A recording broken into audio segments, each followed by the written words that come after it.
Shalom Racham, nous allons étudier le Daf Samer Zain dans la Sechet Baba Mitzian. Nous reprenons aux deux derniers mots du Daf Samer Vav Amud Bet, Amar Rava. Et avant cela, nous rappelons le sujet que nous étions en train d'étudier. On avait vu qu'on avait une contradiction entre deux halachot, une de Rav Nachman par rapport au prêt, une de Rav Nachman par rapport à une vente. On avait dit justement que c'était le sujet justement qui justifiait cette distinction. Est-ce que c'était ça la question? Est-ce qu'on part du principe que lorsqu'il y a une erreur sur une transaction, la personne est mochelette sur ce qui a déjà été consommé? Alors on avait vu par exemple que Rav Nachman avait dit que si quelqu'un vend les fruits d'un arbre, mais qui n'existe pas encore, donc c'est une vente qui n'a pas de possibilité d'exister, si il vend à l'avance les fruits qui vont pousser sur cet arbre, et que le temps passe, il ne revient pas sur sa décision, que la personne attend que les fruits poussent, consomme effectivement les fruits qui ont poussé, quand on se rend compte de l'histoire et qu'on annule tout, et qu'on rend l'arbre à la personne qui était le vendeur, on ne récupère pas ce qui a été consommé, parce qu'on estime que lorsqu'il y a une erreur comme ça que la personne n'a rien dit, c'est que finalement la personne elle est mochelet, c'est-à-dire qu'elle pardonne et elle ne fait pas attention à ce genre de perte. On avait dit que ça, on faisait attention, on disait on parlait de tarout et de mechila pour un prêt, mais pas pour une vente. Sur le fait que sur une vente on dit ça, on a Rava qui dit Ava yativ nakame de Rav Nachman. Un jour, j'étais devant Rav Nachman lorsqu'il enseignait cette halakha. Il dit justement que quand il y a une ta'out, il y a mechila beta'out mechilahi, c'est une bonne mechila. Ou ba'el odve ona. Et moi, j'ai souhaité objecter. Donc, il a vu que j'avais une objection. Il a levé la main. Et lui, il voulait objecter à partir de quoi? À partir du digne de ona, comme on verra par la suite. Ve'odik. Et lui, il a vu que je voulais objecter. Ve'chazitan. Et il m'a montré avec une allusion que lui, il avait une preuve. C'est quoi? Ailonit. Donc il n'a pas su, comme ça rapidement, pendant le shiur, Rav Nachman n'a pas su quelle était exactement l'objection de Rava, mais il a compris qu'il y avait une objection, et que du coup, il a dit j'ai une preuve. Alors, la Gemara va expliquer quelle était l'objection, et quelle est la preuve, et la Gemara va repousser l'un et l'autre. Ari Onaa, alors c'est quoi Onaa? Donc c'est un exemple, où donc, c'est une personne qui a acheter quelque chose qui était plus cher que ce qui était prévu, et on a dit que normalement, on doit rendre justement donc, 1/6 de plus que la valeur. Celui qui a acheté pour 1/6 de plus ou qui a vendu pour 1/6 de moins, à ce moment-là, il récupère le 1/6. Et là-bas, c'est une vente qui est faite betaout, va reonaa, des mechila betaouti. Il y a une erreur, et la personne aurait dû sait qu'il y a erreur, et donc il y a mechila, et tu vois bien que la personne sait qu'on n'a pas le droit de faire ona. Donc elle sait qu'elle devra, que normalement elle ne devrait pas perdre cet argent, et au final, comme elle le laisse perdre, ça veut dire que Mechila Betaout, c'est le Mechila. Or on voit bien là-bas qu'on rend les 1/6, donc c'est faux. On vous dit que Razita Ailonit, quand on dit que Rav Nachman lui a montré qu'il avait une preuve de Ailonit, Ailonit, c'est une jeune fille qu'on a mariée, enfin c'est une jeune fille qui ne grandit pas, donc qui n'a pas les signes de puberté, et qui ne peut pas prendre son statut de jeune femme normale, donc qui ne peut pas enfanter.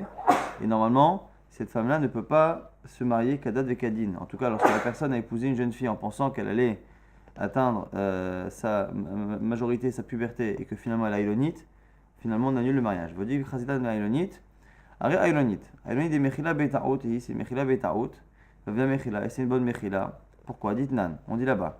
Amema Enet, une femme qui s'est mariée, jeune Mema Enet, c'est une fille qui a été mariée quand elle était Ktana. Le seul qui peut la marier lorsqu'elle est petite, c'est son père. Or, ici, on est dans un cas où le père est décédé, donc c'est les frères ou la mère qui l'ont marié.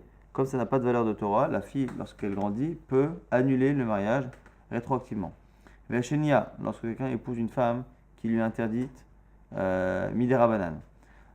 Vailonit, donc il a épousé une jeune fille qui s'avère par la suite être Ailonit, puisque c'est à 20 ans qu'on réalise que la femme n'aura jamais sa puberté. En Lahem, ces femmes-là, l'Oktuba, elles n'ont pas d'Oktuba lorsqu'on s'en sépare. Veloperot, et il ne rend pas les récoltes qu'il a consommées des terrains qu'elle a apportés dans le mariage. Elle apporte des terrains d'Irsemilog et lui peut profiter de l'usufruit pendant cette durée-là. Il ne lui rend pas ce qu'il a consommé. Vélo maisonot, vélo belaot, et pas non plus lorsqu'elle a apporté des habits. Belaot, c'est les habits qu'elle a apportés et qui se sont usés. Le mari ne rend pas la valeur justement de l'usure de ses vêtements. Donc voici la preuve de Rav Nachman. C'est un cas où il y a eu un mariage.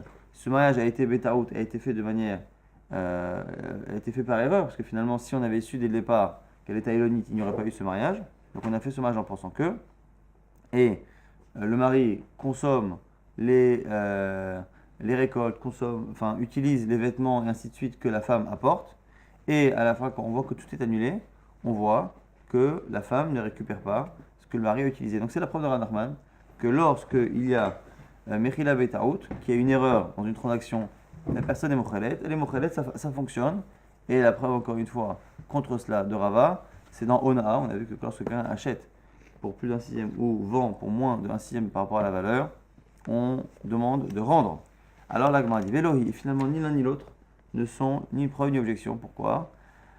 L'Ona, Ona n'est pas une objection, Vélo Ailonit, mais Seyale, et Ailonit n'est pas non plus un appui, une preuve à cette idée. Pourquoi? Pourquoi Ona, ça n'a pas de rapport?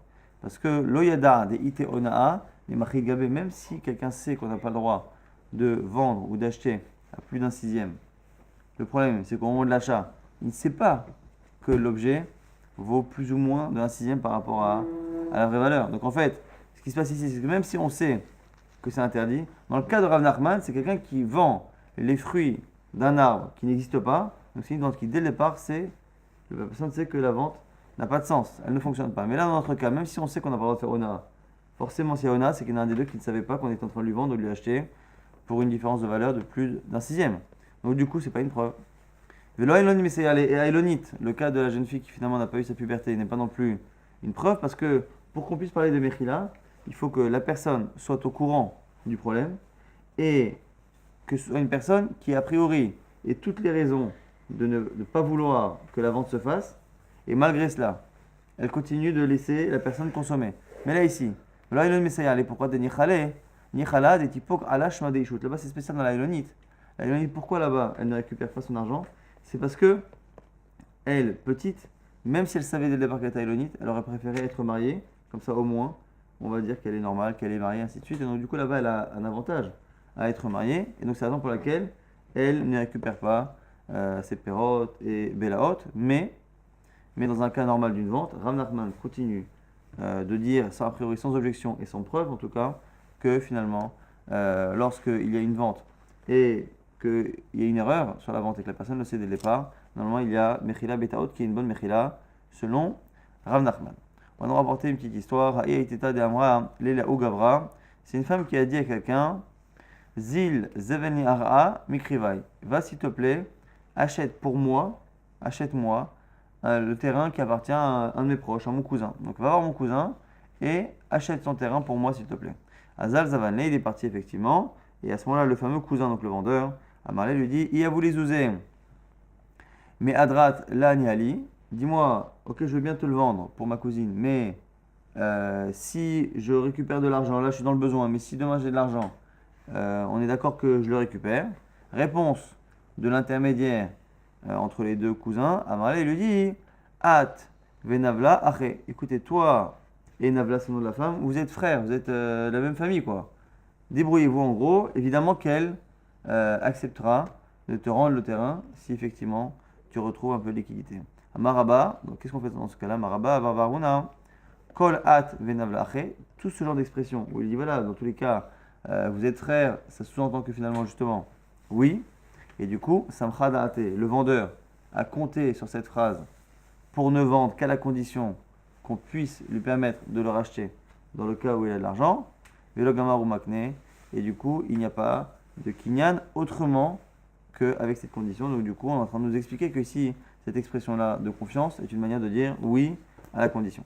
Alors la question c'est, voilà, dans ce cas-là, la personne, dans quelques mois, quelques années après, récupère de l'argent, elle rachète le terrain. Alors on dit quoi? Ara, Adra, Pere, Mai, il rend le terrain. La femme, justement, en question, rend le terrain. Maintenant, ce qu'elle a consommé entre-temps, est-ce qu'elle les rend ou est-ce qu'elle ne les rend pas? Du coup, ce qu'elle a consommé, ça s'apparente à du rébit, puisque finalement, comme la vente a été annulée, c'est comme si le vendeur avait reçu des liquidités qu'on lui prête et il les rend plus tard. Et entre-temps, le terrain a servi plus ou moins de mashkon, de gage, et là-dessus, il a consommé des récoltes qui ressemblent à du rébit. Alors, rébit ketut sahavu, bedayanim, est-ce que c'est un rébit fixe d'Eoraita qui est réclamé par les juges, selon Rabbi Lazar, rappelez-vous, Dilma, ou peut-être qu'avak rebit, c'est que avak rebit, c'est la poussière de rebit, donc un rebit des rabanan. Ve'en yotzim bedayanim, et ça ne sort pas évidemment bedayanim. Amarava barauna, mistabra, qu'avak rebit havu. Réponse, a priori, c'est avec rebit. C'est que des rabanan. Ve'en yotzim bedayanim, du coup on ne peut pas lui réclamer cet argent, ses récoltes. Ve'chen amarava, pareil disait Rava, qu'avak rebit havu. Ve'en yotzim bedayanim, Rava aussi disait pareil, même si on verra par la suite qu'il y a un avis qui ne sera pas d'accord, je crois que c'est Rav Papi. Amarle Abaye les Rabba. Maintenant, question qui découle de ce cas-là. Abaye demande à Rabba, et qui dit, je crois que c'est Rava, parce que dans le cas d'avant c'était Rava. Mashkanta Mai. Là on a dit que c'était une vente, et c'est une vente qui plus ou moins a une condition de telle sorte à ce qu'elle se transforme en pseudo-prêt. C'est pas un vrai prêt, mais ça ressemble à un prêt, parce que finalement si cette vente est annulée quand on rend la valeur, ça ressemble finalement à un transfert d'argent avec au milieu un terrain comme un mashkon.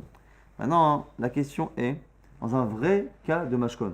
C'est-à-dire que là, on est dans le cas directement où officiellement on dit voilà, c'est un prêt, je te prête de l'argent, le terrain sert de gage et la personne consomme les récoltes dessus. Qu'est-ce qu'on fait? Est-ce qu'on les récupère ou pas? Mashken tamay. Hatam tamama mishum de lokatzle. Hanami lokatzle. Est-ce que dans le cas précédent, la raison pour laquelle on dit que c'était des rabanan, c'est parce qu'on n'a pas fixé de valeur. Au final, c'est quoi? Si tu consommes ce qu'il y a sur le terrain. Ce qu'il y a sur le terrain, finalement, on ne sait pas combien c'est. Chaque année, ça peut changer. Comme c'est pas fixe, tant que c'est pas fixe, c'est des rabanan. C'est la première vision. Odilo peut-être. Atam zvine, achalva. Peut-être que là-bas, c'était une vente qui, à un moment donné, pouvait se transformer et ressembler à un prêt déguisé.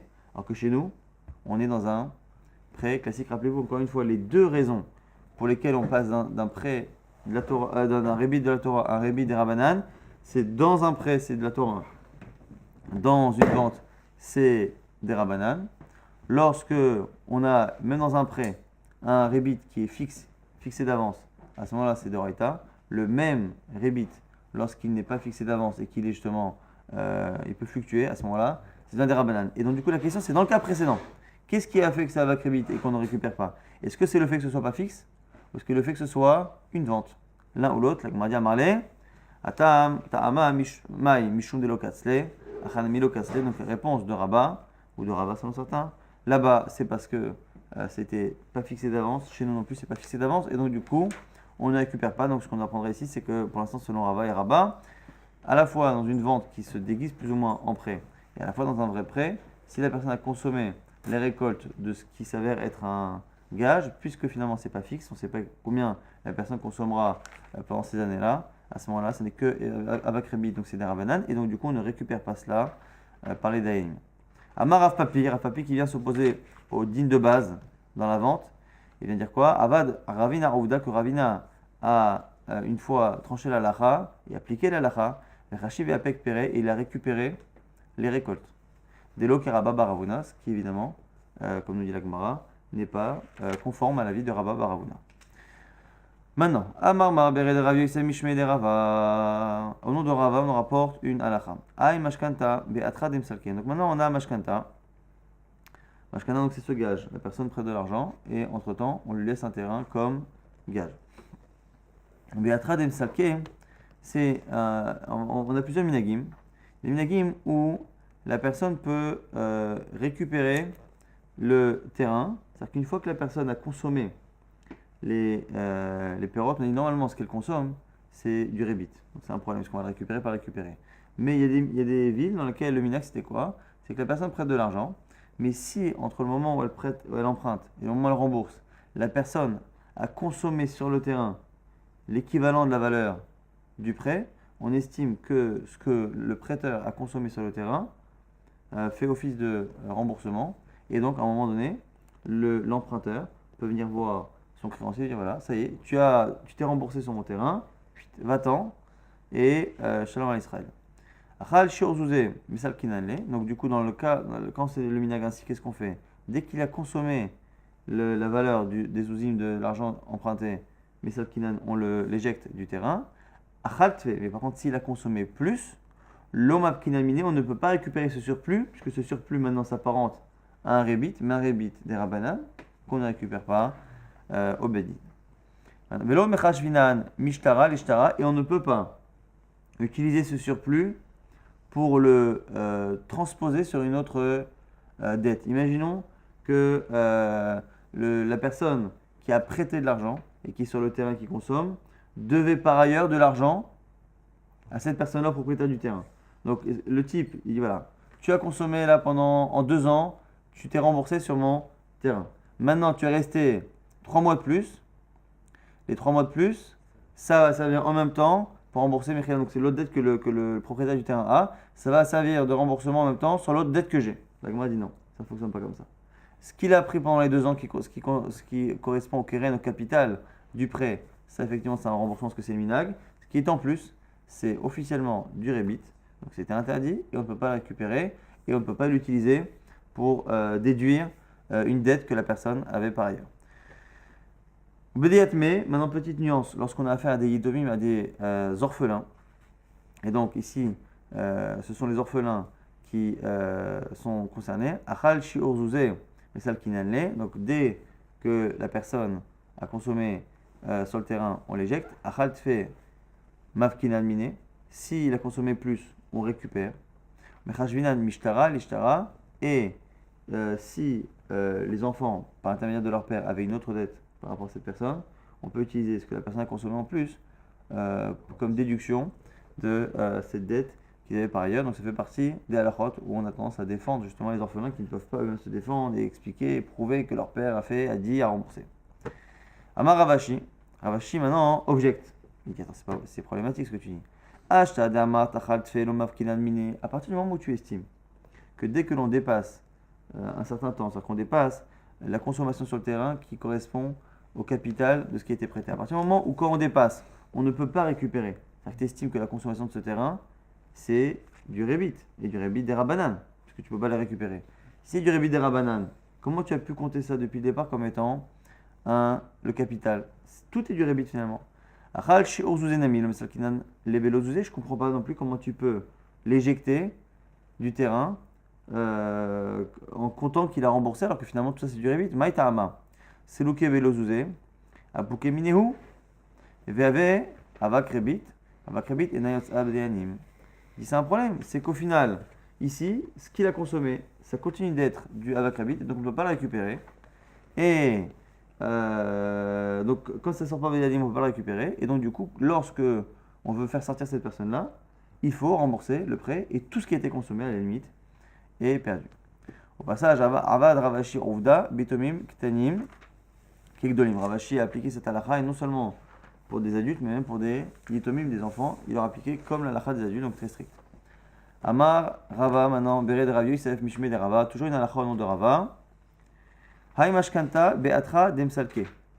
Ce Mashkon, donc dans l'endroit où on a l'habitude donc d'éjecter la personne, c'est-à-dire que si la personne a consommé l'équivalent du capital, on peut la sortir du terrain.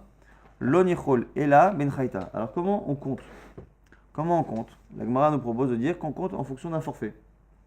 On estime que ce terrain rapporte une valeur X, on divise la valeur du prêt par X et on a le nombre d'années où la personne pourra rester sur le terrain. Donc je donne un exemple, le prêt est de 10 000 euros, ce terrain rapporte 2 000 euros par an. On dit voilà, à partir d'aujourd'hui, tu resteras 5 ans sur le terrain et après, tu sortiras.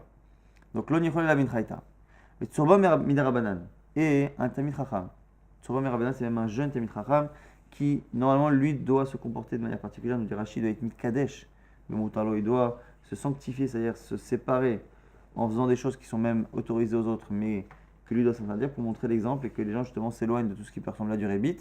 Parce que là, ici, au final, quand on fait un forfait, il se peut qu'au final, on ait consommé un peu plus que le forfait. Et donc au final, nous on a compté que j'ai pris 2 000 euros par an x 5 qui correspond à 10 000 euros. Mais si certaines années, le terrain m'a rapporté finalement 2003, 2004, toutes ces sommes-là que j'ai prises en plus, finalement, ressemblent à du rebit. Alors si ça ressemble à du rebit, ce serait du rebit midarabanan, autorisé. Mais tout de même, à partir du moment où tout le monde sait faire ce calcul-là, sur midarabanan, tamid chacham, il faut qu'il s'écarte de ce genre de situation un peu borderline, sur midarabanan afilo min chayta lo nichul. Même de cette manière-là, il ne pourra pas consommer. Alors la Gemara dit, et là, mais ma nichul. Alors qu'est-ce qu'il va faire? Si on lui donne sur midarabanan, on lui prête un terrain, on lui emprunte de l'argent, lui récupère le terrain comme étant un gage, qu'est-ce qu'il va faire avec? Il va brûler 5 ans de pérotte, il va pas faire la Shemitah pendant 5 ans. Alors, Bekitsuta, on dit Bekitsuta. On fait une petite parenthèse, la Gemara va expliquer ce que c'est Kitsuta, deux versions de Kitsuta. En tout cas, la Gemara dit attends, mais c'est pas parfait, pourquoi? Parce que Kitsuta là, il y en a qui disent que c'est interdit, Bichlal. Alors explique-moi, si c'est interdit, comment le Talmidei Chachamim vont faire? Anichale Mandamar Kitsuta Sharia, ça va selon ceux qui disent que Kitsuta c'est autorisé. Et là, les Mandamar Kitsuta Asira, selon ceux qui pensent que c'est assourd, Maïkale Meimar, qu'est-ce que tu veux faire? Deitma, la preuve que c'est bien une marloquette. Kitsuta Pligeba Ravacha Veravina, c'est une mémoire qui dit que Ravacha et Ravina se sont opposés sur la question. Chadamar Kitsuta, Beshaya, il pense que Kitsuta Sharia est autorisé, Chadamar Kitsuta Asira l'autre c'est assourd. Donc, quoi qu'il arrive, on n'a toujours pas de réponse pour l'instant pour les Talmidei Chachamim. Maintenant, au passage, il m'a dit Echidame Kitsuta. C'est quoi ce Kitsuta? On a dit que pour les gens normaux, comment on fait? On prête de l'argent, on prend le terrain comme gage et on prend une somme, enfin, on consomme ce qu'il y a sur le terrain et on déduit chaque année une somme fixe, un forfait, non pas ce qui est consommé.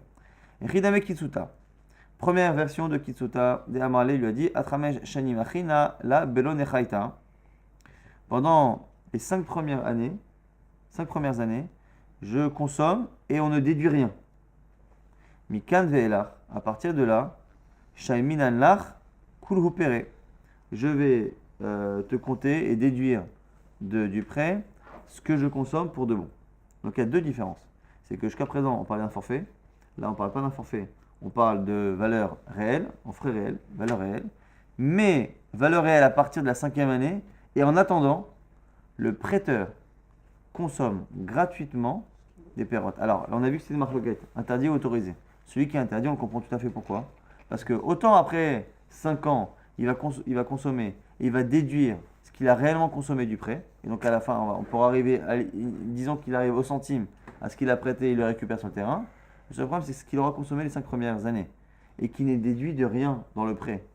Ça ressemble à un beau rébit, ça. Donc, celui qui est interdit, on comprend. Celui qui autorise dira quoi? Il dit non, ça ressemble à Haris. C'est quoi Haris? On l'a vu à plusieurs reprises, on le verra par la suite dans Vavatra aussi. Haris, c'est quoi? C'est quelqu'un qui travaille sur le terrain. C'est le principe du vassal. C'est-à-dire que, voilà, des métayers.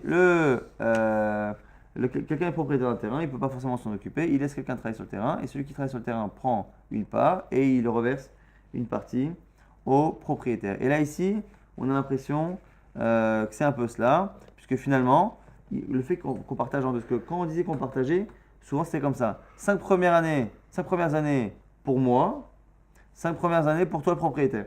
Et là, le fait qu'il dise, voilà, 5 premières années, c'est pour moi. Les autres années, je te le déduis de ta dette, donc c'est plus ou moins pour toi. Je te les rends et après tu me les rends pour remboursement de ton prêt. Ça ressemble un peu à ce système-là de Harisut, et donc c'est pour ça que c'est autorisé. Bon, ça, c'est la première version de Kitsuta. Il y en a qui vont dire que non. Il y en a qui disent Kol Belo Nechiata Assour. S'il n'y a pas de Nechiata de valeur comme ça fixe, c'est Assour. Avalechi de Kitsuta. Alors c'est quoi Kitsuta? Que pendant les 5 premières années, je déduis un forfait de ce qui est censé être la valeur de ton champ et je le déduis de la dette que tu as envers moi. Donc, à partir de là, Shaiminan lach kulhu pere. À partir de là, je regarde vraiment ce qui est réel. Alors, l'agma nous dit quoi?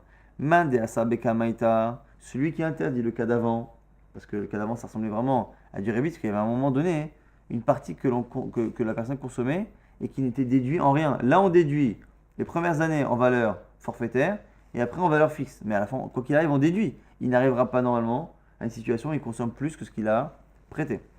Celui qui interdit dans le premier cas peut autoriser dans le second cas. Maintenant, celui qui dit que le kitsuta numéro 2, c'est interdit. Donc ceux qui pensent que la marloquette de kitsuta est sur le deuxième et que le deuxième c'est interdit. Donc c'est le cas pourtant le plus caché, on va dire. La question qui se pose. Encore une fois, les Talmidei Chachamim, comment vont-ils faire? Puisqu'on a dit que Nechaïta à la limite, c'est autorisé à tout le monde, pas pour Tsoba Midara Banan, eux c'est Kitsuta. Or Kitsuta dans les deux versions, il y en a qui pensent que la version la plus cool de Kitsuta, c'est interdit, donc c'est la question qui revient finalement. Comment faire pour le Talmidei Chachamim? La Gemara nous dit Share ki mashkanta de Soura. Ce qui est autorisé, c'est le mashkanta de la ville de Soura. C'est comme ça l'expression. Des Kadveba Achi, car on écrivait là-bas dans le document du prêt quelque chose qui faisait assimiler ça à plus ou moins à une vente du Mishlam Shnaya Ilen Tipok Ara Daveloksaf. C'est-à-dire qu'il lui prête de l'argent et il lui dit voilà, tu es sur le terrain et Mishlam Shnaya Ilen à la fin de tant d'années, Tipok Arada Beloksaf, je récupérerai le terrain sans argent. Ce qui veut dire qu'ici en fait, ça ressemble presque à une vente qui est limitée dans le temps. Et donc, du coup, c'est la raison pour laquelle ça ne ressemble pas à un prêt. Et du coup, il n'y a pas de problème avec Rebit. C'est l'expression qu'il y a dans le document qui permet ici de sortir de la ressemblance avec un cas de prêt et donc de Rebit. Rafapa et Ravuna bered Rav Yoshua amre tavayu. Donc, on a deux Ramanim, Rafapa et Ravuna, qui disent Hay mashkanta be'atra demsalke. Alors, lorsqu'il y a justement un mashkon dans la ville, on a l'habitude encore une fois, de comptabiliser ce que la personne consomme et à la fin de l'éjecter du terrain. En ba'alchov gove emena. Alors du coup, la nafkamina, c'est que c'est un vrai statut de ba'alchov. Donc quand on dit en ba'alchov gove emena, c'est dans le cas d'héritier. Dans le cas où le prêteur, donc celui qui possédait le terrain, décède, il laisse le terrain à ses enfants. À ce moment-là, on ne peut pas avoir un créancier qui vient récupérer ce terrain. Vena Bechor notel ba pishnaim, et le Bechor, lorsqu'il meurt le père, l'aîné ne récupère pas double part.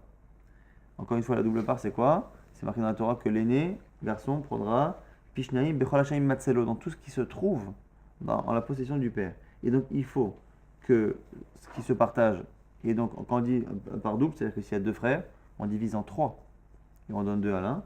Donc, ainsi de suite. Et ça, il faut que le père soit propriétaire physiquement du bien au moment où il meurt. S'il n'a que des droits dessus, donc là on estime justement que si la personne consomme chaque année et qu'à la fin on l'éjecte, ça s'appelle encore un prêt.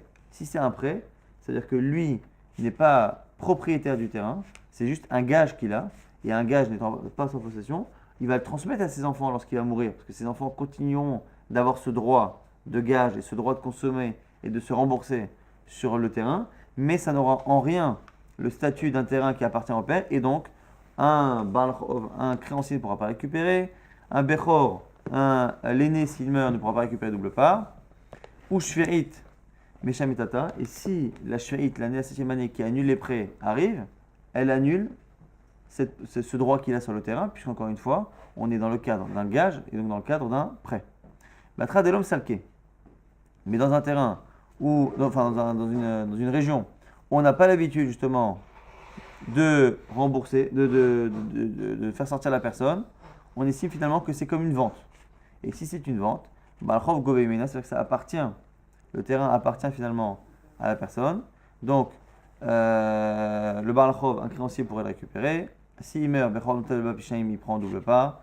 Et la Shveit année la 7e année ne peut pas annuler cela dans le cas où, encore une fois, la personne n'a pas de droit réel sur le terrain et c'est assimilé à une vente.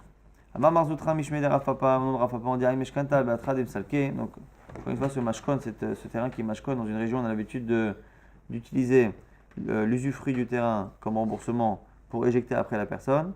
Mais Salke Leva Filou Mitamre de Aboudia. Quand on le sort, on lui récupère même les fruits qu'il a pris mais qu'il n'a pas encore possédés. C'est-à-dire, donc les dattes, on les fait tomber comme ça de l'arbre, on les fait tomber dans des sortes de, pas de paniers, mais de des grandes paillasses comme ça, sur lesquelles on fait tomber. Après, on le met dans les paniers. Tant que c'est dans la paillasse, on estime encore que c'est pas à lui, donc on les récupère. Et si par contre, il les a soulevés, qu'il les a mis dans des paniers, à ce moment-là, il est propriétaire, on ne peut plus. Et selon celui qui pense que dans une vente, lorsque l'on a un acheteur qui va chez le vendeur, qui pose là-bas son panier, et que quand le vendeur met dans le panier, il devient propriétaire, on estime à ce moment-là que dès que les dates sont tombées dans même la paillasse qu'il a mis sous le palmier, à partir du moment où c'est son objet, il les connaît. Dans la première version, il n'acquiert que lorsqu'il soulève les dates, parce qu'il fait agva. Dans le cas de ceux qui pensent que les kélim eux-mêmes peuvent faire office d'acquisition, dès que ça tombe tout seul, il n'a pas touché, il a tapé l'arbre, c'est tombé sur la paillasse, il devient propriétaire. Maintenant, la Gemara nous dit quoi? Pshita, be'atra demsalke. Alors, l'homme salka. Dans une région, on a l'habitude justement d'utiliser l'usufruit encore une fois du terrain comme remboursement. Et à la fin, on lui dit ça y est, tu sors du terrain. Si la personne dit lo misalkana, c'est-à-dire que il ne veut pas justement que on fasse ce système-là. Il dit non, moi je veux que tu me rembourses et entre-temps, ça n'est qu'un gage. À ce moment-là, hakama de l'homme misalkana, à ce moment-là on l'écoute parce que c'était la condition. Et là, be'atra de l'homme misalke. Maintenant l'inverse. Donc là, lui, il a le droit de ne pas vouloir que ça fonctionne pareil.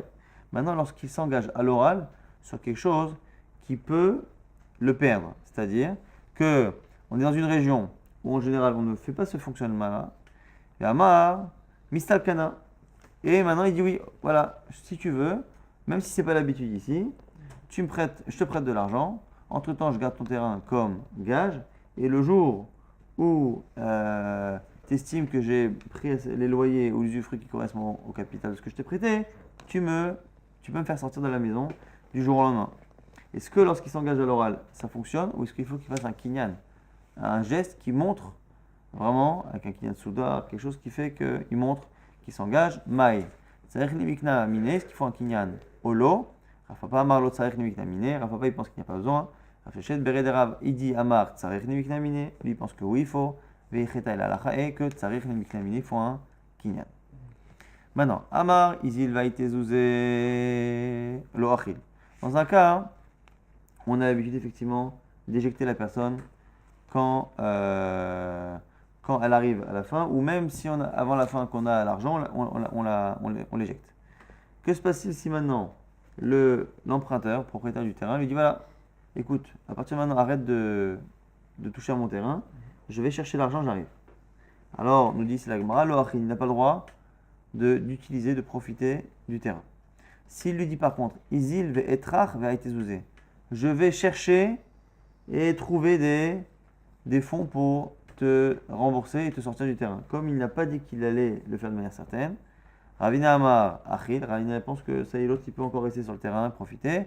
Marzoutra Bereda Amari Amar lo Achil, un autre pense que justement lo Achil, Veil Cheta et l'Alacha, justement que lo Achil n'a pas le droit de consommer.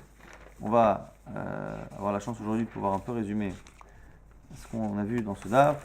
Alors, parmi les choses qu'on a vues aujourd'hui, on a vu que selon Rav Nachman, lorsqu'il y avait une vente qui était faite, pas un prêt, après on a dit que c'était différent, mais lorsqu'il y a une vente qui est faite et que la vente n'est pas bonne, mais que dès le départ la personne sait qu'elle n'est pas bonne, il faut qu'elle le sache, et qu'elle a laissé l'autre entre-temps profiter de l'objet vendu alors qu'il n'aurait pas dû être vendu, à ce moment-là on dit que c'est Mechila, il ne récupère pas ces choses-là. On a parlé du cas où la personne vend une récolte avant même qu'elle existe, la vente n'est pas bonne, et comme il a laissé consommer, c'est-à-dire que c'est bon.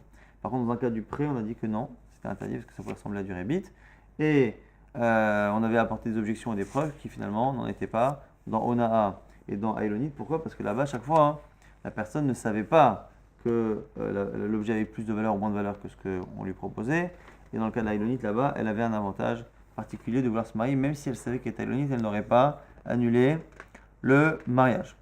On a vu que lorsque dans une vente, la personne demande une condition que l'autre dit bon ça va, vous vous connaissez, vous faites confiance, ça veut dire oui, et donc du coup la personne estime que la condition est validée. On a vu que lorsque justement dans ces cas-là, on avait une personne qui achetait et que l'autre disait voilà, si je récupère de l'argent, je peux te la racheter. Entre-temps, ce qui a été consommé est du rébit des rabanan, et donc on ne peut pas le récupérer. Pourquoi c'est du rébit des rabanan? Parce que finalement c'est pas fixe, et donc que ce soit dans le cadre d'une vente qui finalement peut se transformer en prêt, puisqu'on peut l'annuler, une vente qui peut être annulée, ou même dans un cas d'un prêt où il y a un mashkon, on a vu la règle générale, c'est que tout ce qui est consommé sur le terrain est assimilé à du rébit des rabanan parce qu'il n'est pas fixe, et comme il n'est pas fixe c'est des rabanan, comme il est des rabanan, on ne peut pas récupérer même selon Rabbi et Larza. Après on avait vu justement cette histoire de ce mashkon qui servait parfois de remboursement, donc une personne qui prête de l'argent et pendant ce temps elle récupère comme gage un terrain et elle consomme les perrots dessus. Il y a certains pays où on avait l'habitude de faire en sorte justement que la personne, ce qu'elle consomme, on la déduit justement du prêt, de telle sorte parce qu'à la fin de ces quelques années, la personne sorte du terrain. Alors on a vu là-dessus qu'on avait plusieurs habitudes. Ce qu'on peut faire en général, c'est faire avec un forfait. Donc tout le monde fait avec un forfait. Chaque année, on estime que la personne profite sur le terrain de 2 000 euros. Comme à la fin la dette est de 10 000 euros par exemple, il peut rester 5 ans, au bout de 5 ans, on l'éjecte. Ça, c'était ce que faisaient les gens. Maintenant, sur Midera Banane, on avait un souci. Sur Midera Banane, on n'a pas le droit de le faire parce que ça peut s'apparenter à du rébit si la personne consomme effectivement plus que ce qu'on avait prévu dans le forfait. Alors on a dit comment c'était possible. On a dit au final, comme c'est Kitsuta, le problème de Kitsuta, hein, c'est qu'il y a plusieurs versions qui interdisent. Au final, ce qu'on avait dit pour les tournois Midera Banane, c'est le fait d'écrire dans le document quelque chose qui fait que ça s'assimile finalement à une vente. Finalement, puisque je te donne de l'argent et tu es sur le terrain jusqu'à une valeur, jusqu'à telle année, et au bout de telle année, tu me rends le terrain. Et donc du coup, ça ne ressemble pas à un prêt avec intérêt. C'est la raison pour laquelle c'est autorisé au passage Kitsuta. On a une marque loquette sur ce que c'était. Kitsuta, est-ce que Kitsuta, c'est le fait que pendant les premières années, la personne consomme sans rien déduire, ce qui d'un côté pour certains est du rébit et de l'autre côté ressemble à de la ristoute, c'est pour ça que c'est autorisé. Et après, on compte en frais réels. Ou est-ce que Kitsuta, c'est le fait de faire les premières années en forfait et les années après en frais réels. Donc selon tout le monde, on faisait tout en forfait. Et Kitsuta, est-ce que c'est le début en frais réels, après, en frais forfaitaires et après en réel, ou est-ce que le début, on ne déduit rien, c'est du profit pur, et après en frais réels? C'est justement une marloquette sur la marloquette de Kitsuta. Kitsuta, une marloquette autorisée ou c'est interdit, et une marloquette sur ce que c'est Birlal Kitsuta. On a vu également que lorsque l'on avait justement un mashkon, dans une région où la personne peut éjecter la personne du terrain, on avait dit que lorsque la personne peut éjecter, ça s'appelle un prêt. Si c'est un prêt, il y a toute la halachot de prêt, de Shemitah, ainsi de suite, et de Yerusha qui en découlent. Si par contre, on n'a pas l'habitude de pouvoir éjecter la personne en remboursant, ça veut dire qu'à ce moment-là, ça n'a pas un din de prêt, c'est un din de vente. Et si c'est une vente, à ce moment-là, il y a toute la halachot qui concerne une vente, c'est-à-dire qu'il n'y a pas de Shemitah. S'il y a un héritage, à ce moment-là, le Bechor, l'aîné, prend double part.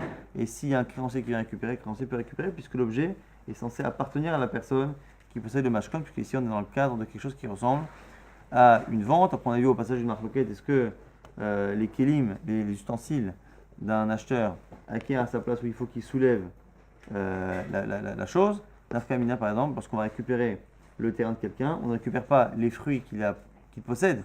La question c'est est-ce que ce qui est tombé sur sa paillasse avant même qu'il la soulève, est-ce qu'il a acquis ou pas? Est-ce que son objet, son ustensile a acquis à sa place ou est-ce qu'il faut qu'il le soulève pour le mettre dans un panier pour qu'il devienne justement propriétaire? Après, on avait vu que autant lorsqu'on a l'habitude d'éjecter la personne du terrain lorsqu'on rembourse, la personne peut demander à ce que ça ne s'applique pas de cette manière. Par contre, dans le cas où on n'a pas cette habitude et que lui propose de s'engager plus, est-ce qu'il faut qu'il fasse un kinyan ou pas? Et en maskana, on a dit sur la lacha, il faut qu'il fasse un kinyan à partir du moment où le minag ne l'engage pas et que c'est lui qui vient s'engager. À partir du moment où il s'engage, un engagement à l'oral n'a pas tellement de valeur, si ce n'est lorsque la personne fait un kinyan pour montrer justement qu'il est d'accord avec cette nouvelle condition. Et au passage, on a vu que lorsque on a l'habitude justement, lors du remboursement, de faire partir la personne qui est sur le terrain, lorsque la personne arrive et dit voilà, je vais t'apporter l'argent. La personne ne peut plus profiter du terrain. Et même s'il ne lui a pas dit je t'apporte l'argent, il lui dit Zil va être rare, je vais chercher et je vais tout faire pour apporter l'argent. À la Khalemassa, on a dit finalement, la personne n'a plus le droit de profiter de la récolte. Elle doit s'arrêter net en attendant que la personne la rembourse et l'éjecte du terrain. Ciao, ciao.